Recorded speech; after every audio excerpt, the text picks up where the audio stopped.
大家好，我是蔡欣如。今仔日我要甲大家分享我对建立台语电视台这个议题的想法。伫台湾，使用台语的人口比客语甲原住民语搁较侪。咱拢知影，即卖有客家电视台甲原住民电视台，毋过使用人口比例较悬的台语，却无一个独立的电视台。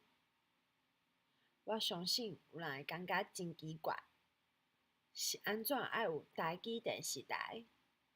我认为电视是大家上常接触的媒体，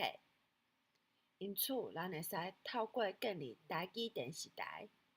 互搁较侪少年家听到咱的母语，互咱的母语会使传承落去。虽然即卖有一寡使用台语的节目，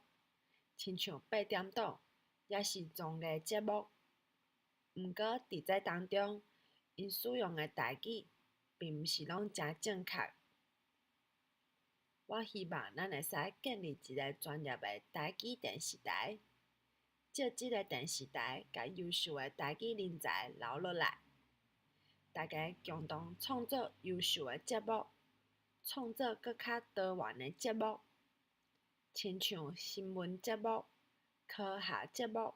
旅游节目、美食节目。咱会使用台语吸收新的知识，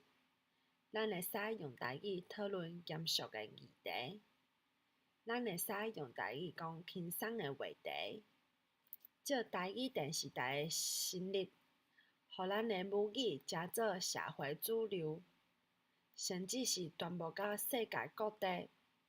互搁较侪人知影台语即个语言。即卖咱的目标是希望建立一个台语电视台，毋过我认为咱上后的目标是希望袂阁有特别成立的族群电视台，无论是台语、客语甲原住民语，这三种语言甲文化拢会使变做社会主流。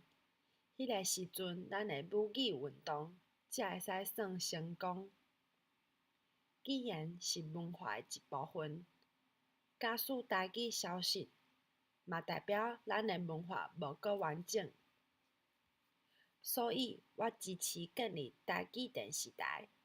互咱的母语有发挥的舞台。以上是我对建立台语电视台的看法，多谢大家。